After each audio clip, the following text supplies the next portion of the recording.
할렐루야. 2016년도에 들어와서 1월 2일부터 100일 특별 새벽 기도회를 시작하게 되었습니다.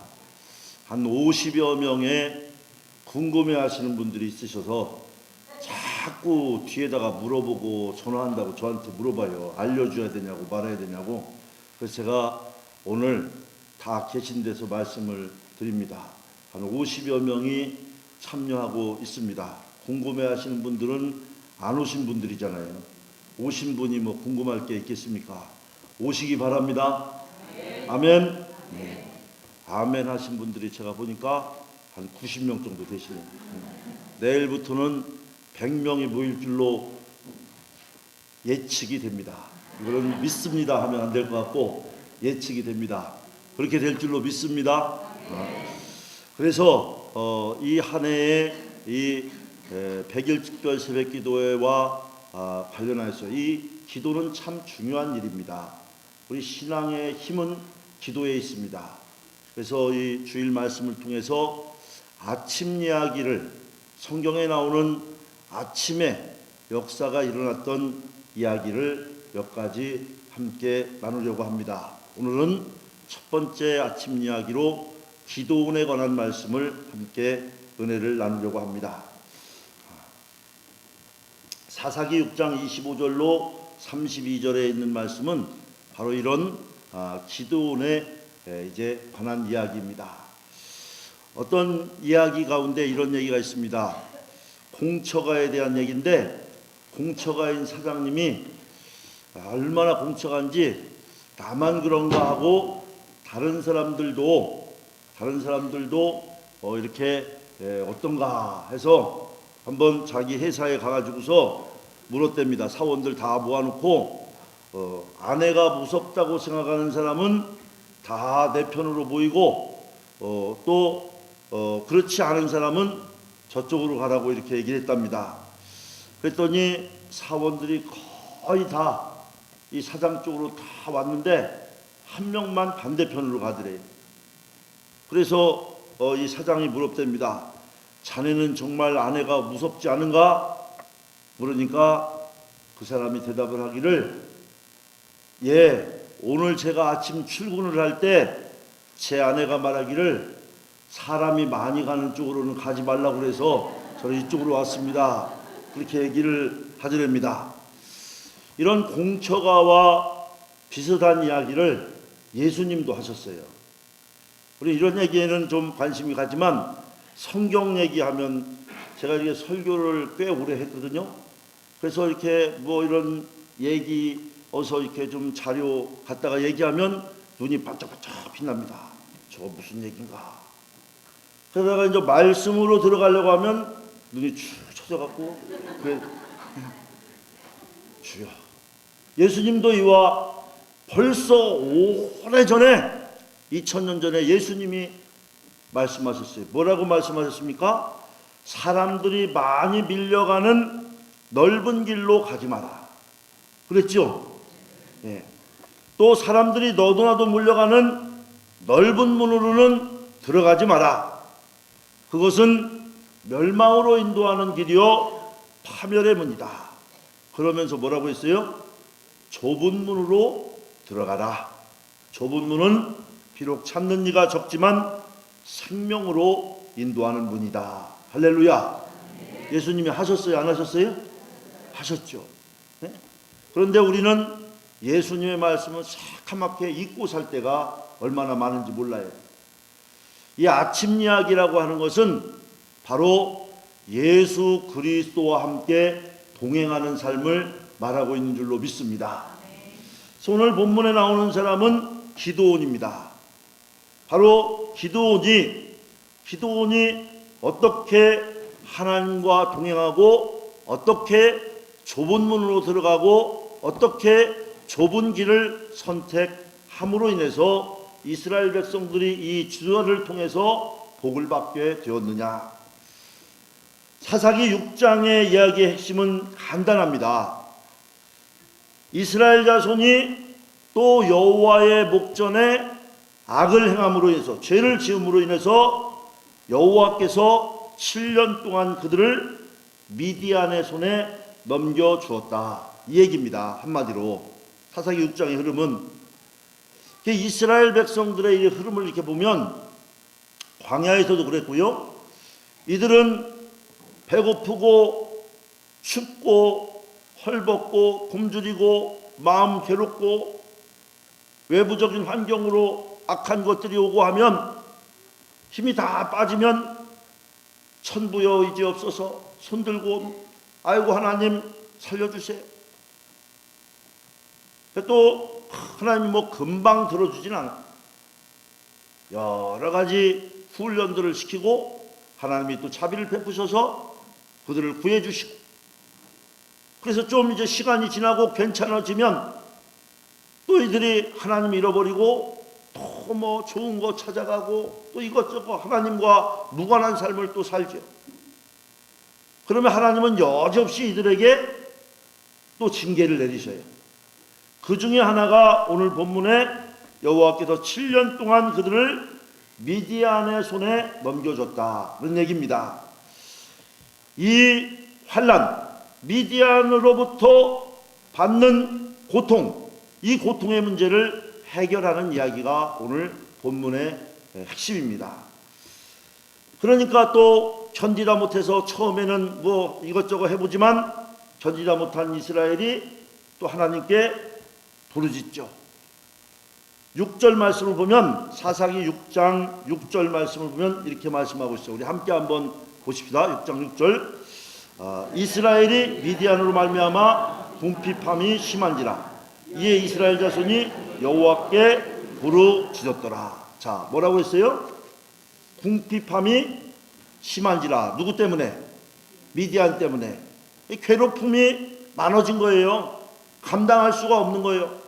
그러니까 또 어디다가 부르짖었다고요? 네. 죄는 누가 졌어요? 잘못은 자기들이 하고. 여러분 이런 말 있죠? 우리 속담에 엄한 놈 젖에 뭐 맞는다고요? 네. 벼락이요? 네. 그런 말 있잖아요. 죄는 엉뚱한 데 가서 짓고 어려워지면 누구한테 가서 도와달라고 그래요? 하나님한테. 그래서 우리 하나님은 좋으신 하나님이에요. 우리 옆 사람 이렇게 하면 인사해요. 하나님은 참 좋으신 나의 하나님이십니다. 사람 같으면 그렇게 얘기하겠어요? 안 하겠어요? 야 이 사람아, 예? 아니 엄마는 저한테 배랑 맞는다고 어디 가서 딴짓하고 와가지고서 나한테 와갖고서 손 벌려? 그렇게 해요 안 해요? 하잖아요. 너무 크게 얘기하지 마요. 그런데 우리 하나님은 이들을 긍휼히 여기시고 불쌍히 여기시고 부르짖는 그 신음소리를 들으시고 이들에게 말씀. 그래서 사사를 한 명 세웁니다. 이들을 어떻게 이거 해결을 할까?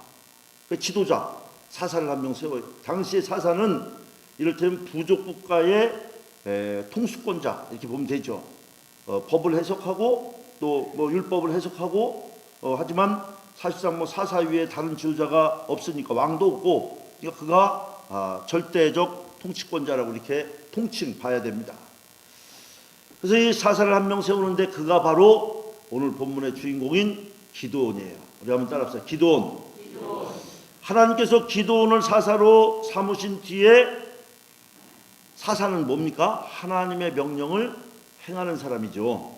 그래서 기드온에게 얘기합니다. 명령을 합니다. 뭐라고 명령하냐면 오늘 본문에 있는 얘기를 보면 7년 된 둘째 수소를 끌고 와가지고 너의 아버지에게 있는 바알의 제단을 헐어버리고 그 곁에 있는 아세라상을 찍어버리고, 그리고 그 다음 그 제단에 그러니까 7년 된 둘째 숫소를 가지고 가서 바알상 타파하고 아세라상 타파하고 그 자리에다가 7년 된 둘째 숫소로 그거 타파한 나무로 불을 바알상 아세라상 찍어낸 그 나무로 불을 펴가지고 이 숫소를 둘째 숫소를 이제 다 태워서 번제를 드려라, 이런 얘기예요. 한마디로 얘기하면 그런 얘기입니다.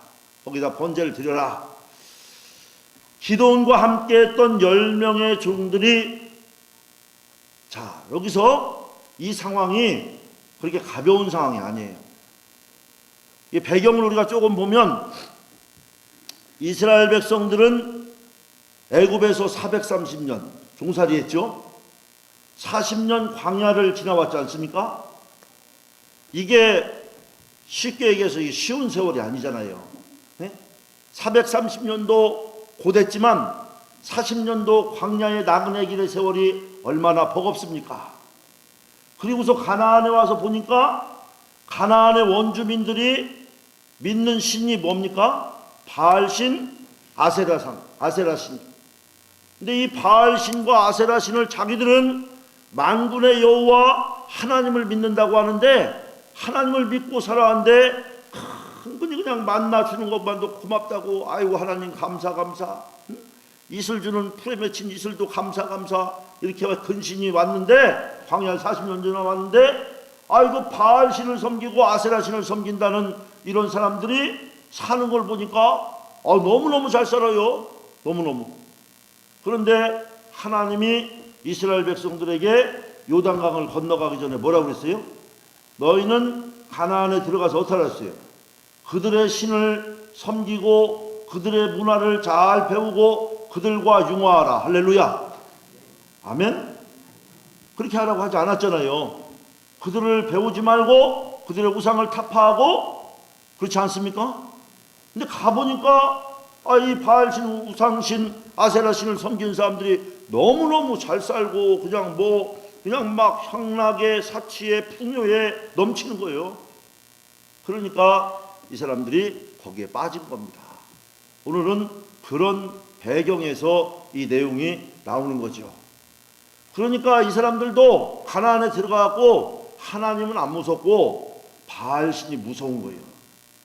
아세라신이 무서운 거예요. 그러겠어요, 안 그러겠어요? 예?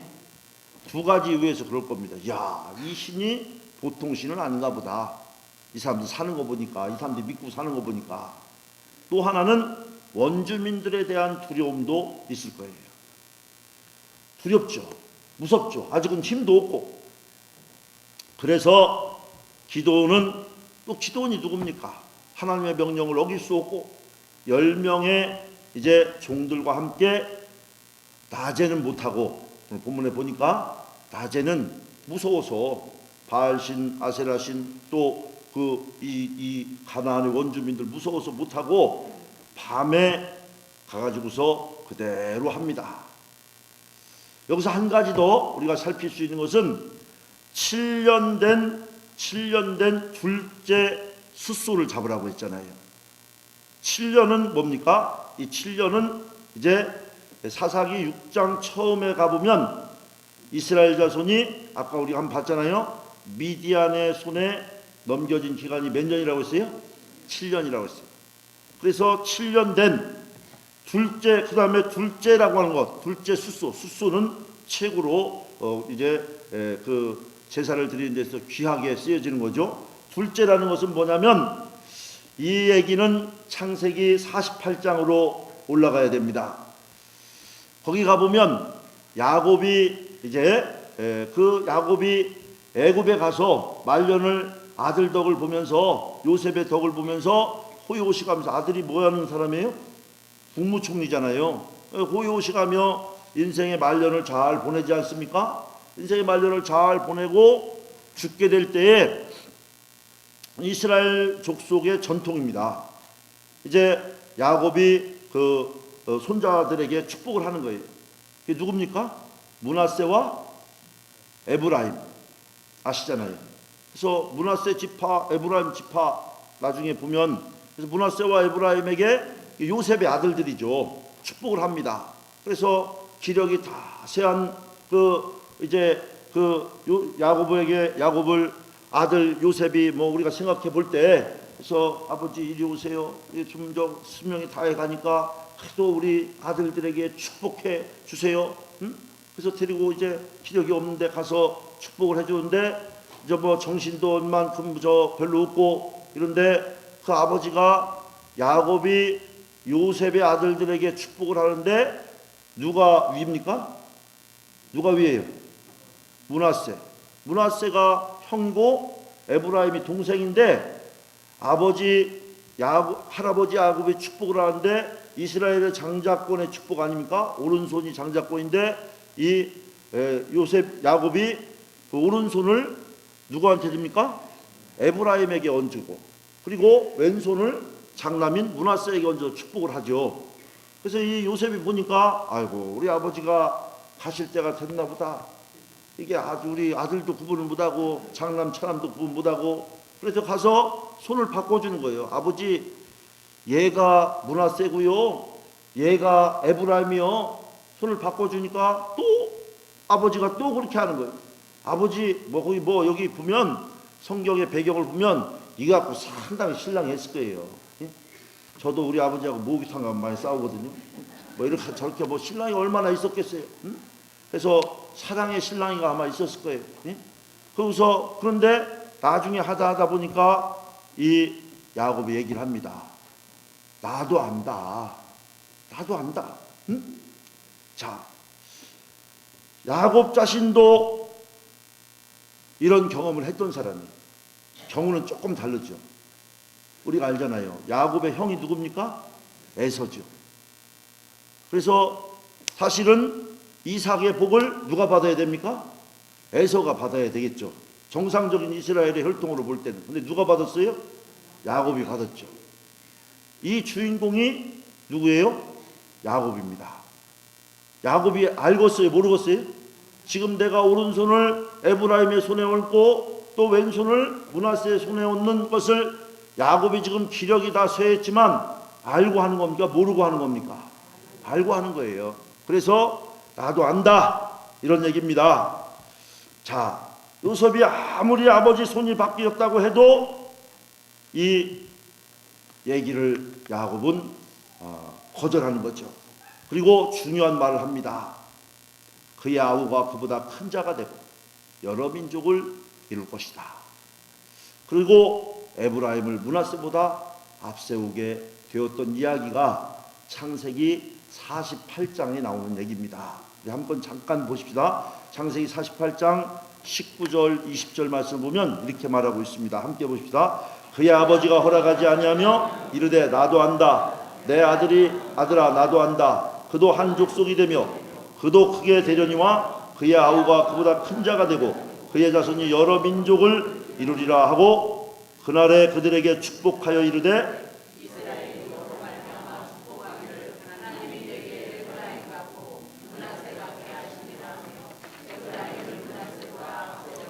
아멘. 이렇게 함으로 장자로 태어난 므낫세보다 실질적인 장자로 에브라임이 택함을 받고 므낫세는 뒤로 물러가게 되지요. 이게 창세기 48장의 이야기입니다. 하나님께서 므낫세 지파의 므낫세 지파에 속한 기드온을 사사로 세우셔서 자신의 아버지에게 있는 7년 된 둘째 숫소를 바치라고 하신 이유가 바로 여기에 있었던 거죠. 한마디로 자기 민족과 지파의 현실을 생생하게 보고, 다시 말하면 너의 족보를 바로 봐라. 너의 출발과 태생을 바로 알아라. 우리는 이 사실이 중요함을 기억해야 될 줄로 믿습니다. 다시 한번 조치하시는, 다시 한번 그 인생에 종을 울려주시는, 여러분, 우리가 때로는 좋은 것들이 있습니다. 야, 좋구나. 세상이 살기 좋아졌구나. 야, 그래서 어떤 때는 그것이 어떤 이가 준 것 같고, 여기서 온 것 같고, 이런 것 같고, 저런 것 같지만, 우리의 인생을 우리의 선조들로부터 또는 아브라함 같은 나의 믿음으로부터 나의 인생을 여기까지 인도하신 분은 여호와 하나님인 줄로 믿습니다. 바로 이것을 알라고 하는 얘기. 네 족보가 어디서부터 기드온에게, 네 족보가 어디서부터, 네 신앙이 어디서부터 하나님으로부터 왔다고 하는 사실을 분명히 기억하라는 거예요. 그렇게 해서 기드온은 하나님 말씀대로 자신의 가문에 있는 이 우상단지들을 밤에 가서 회파를 합니다. 여기서 사사기 6장 28절 오늘 본문에 보면 이 성읍 사람들이 아침에 일어나 보니까 이미 모든 것이 다 파괴됐고 아세라는 찍혀서 둘째 수와 함께 번제로 드려져 있는 것을 확인하게 됩니다. 우리 함께 한번 보십시다. 사사기 6장 28절 말씀. 그 성읍 사람들이 아침에 일찍 일어나 본즉 바알이 제단이 파괴되었으며 그 곁에 아세라가 찍혔고 새로 쌓은 제단 위에 그 둘째 수술을 드렸는지라. 할렐루야.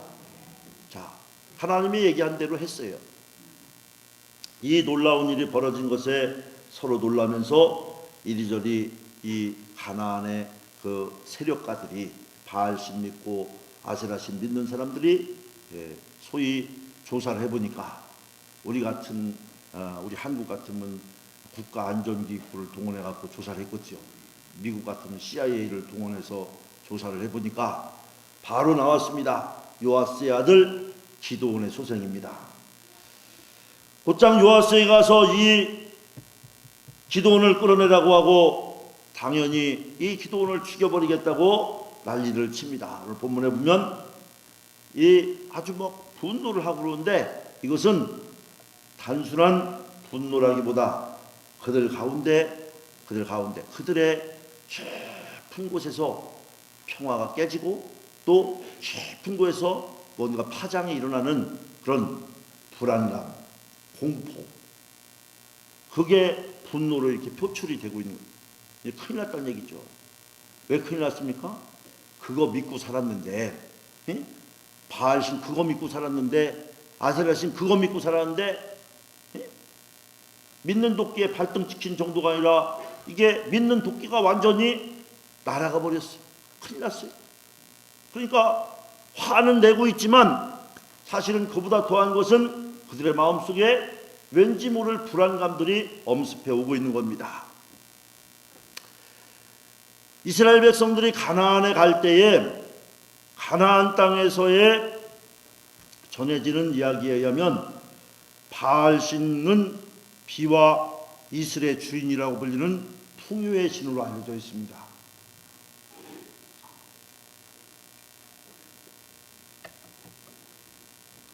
그래서 이 사람들은 농경물의 풍요로운 수확을 하는 데 있어서 바알신은 이들에게 대표적인 그런 우상이고, 원래 아세라신은 보니까 남편이 있었는데 이 우상신들은 꼭 결혼을 하지 않습니까? 결혼을.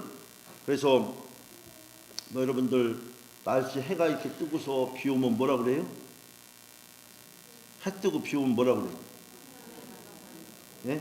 뭐라고 하잖아요. 뭐라고 하든 간에 또 뭐 이렇게 구름 끼고 뭐 이렇게 하면 또 뭐 저기서 무슨 뭐 한다 뭐 이런 얘기도 하고 그러잖아요.